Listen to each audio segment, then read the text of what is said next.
Good morning, everybody.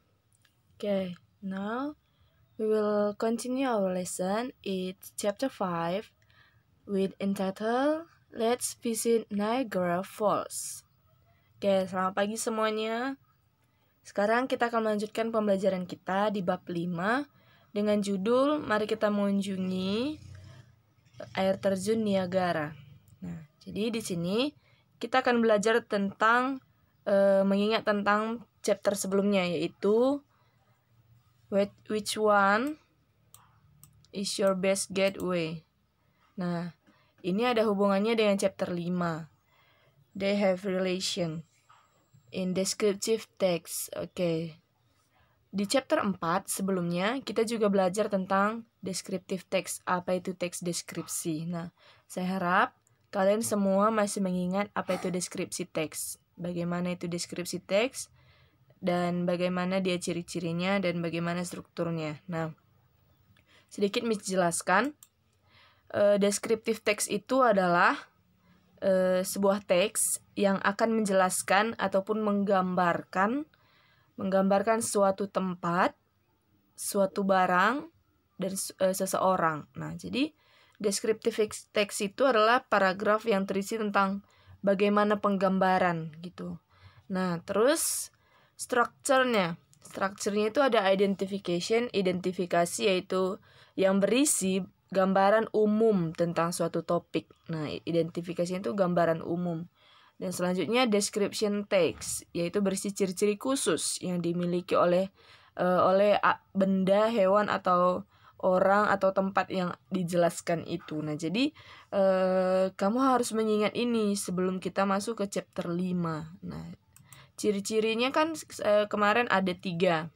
Nah, menggunakan simple present tense. Nah, maksud dari menggunakan simple present tense ini yaitu dia menggunakan verb one, kata kerja pertama, dan juga menyatakan, menjelaskan kata fakta, kalimat fakta gitu, bukannya pendapat-pendapat orang, tapi fakta. Contohnya, Tugu Monas terletak di Jakarta. Nah, itu adalah satu fakta kan. Nah, jadi selanjutnya menggunakan to be, is, mr. Contohnya I, to be-nya am. She, he, it, contoh to be-nya is. You, we, they, to be-nya are. Nah, jadi kita harus tahu menggunakan to be itu dalam object pronouns ini.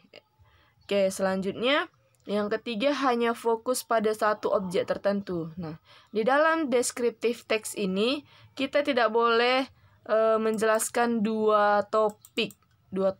Nah, harus satu topik. Kalau kita menjelaskan Tugu Monas, nah jadi kita harus tetap menjelaskan Tugu Monas. Oke, sudah mengerti ya? Kita lanjut. Now, please look the picture. The picture is Niagara Waterfalls. Nah, ini adalah coba perhatikan gambarnya. Gambar ini adalah air terjun Niagara. Nah, kamu bisa membacanya. Understanding description of recreational places and describing it. Nah, ini Miss sudah buat, ada gambarnya dan juga ada beberapa paragraf di situ. Nah, kita harus memahami apa itu deskripsi mengenai tentang tempat rekreasi. Dan juga kita bisa menggambarkannya. Nah, menggambarkan itu tujuannya agar orang bisa terbayang apa yang kita katakan. Nah, Niagara adalah air terjun besar di Sungai Niagara yang berada di garis perbatasan internasional antara negara bagian Amerika Serikat New York dengan provinsi Kanada Ontario. Air terjun ini berjarak sekitar 17 mil ataupun 27 km sebelah utara-barat laut dari Buffalo, New York, dan 75 mil yaitu 120 km tenggara Toronto, Ontario, dan selanjutnya. Nah, coba nanti kamu baca ini, so pasti kamu akan memahami. You will understand description of recreational places and how to describe it. You must know it. Kalian harus mengetahuinya. Baca ini sebelum kita lanjut. Oke. Selanjutnya, ini Miss ada buat beberapa vocabulary. Please kamu catat ini, you write on your book, and after you write it, you memorize it. Setelah kamu menulisnya, sebaiknya kamu menghafalnya agar bisa menambah adding your vocabulary on your speaking.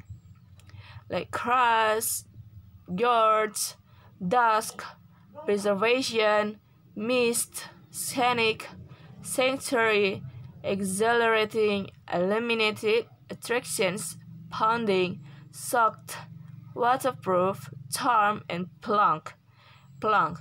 You must write it and how to pronounce it. If you wanna know how to pronounce it, kalau kamu ingin mengetahui bagaimana mengucapkannya dengan baik, buka saja di Google Translate, kamu tulis satu kata, terus kamu putarlah suaranya itu. Oke, next.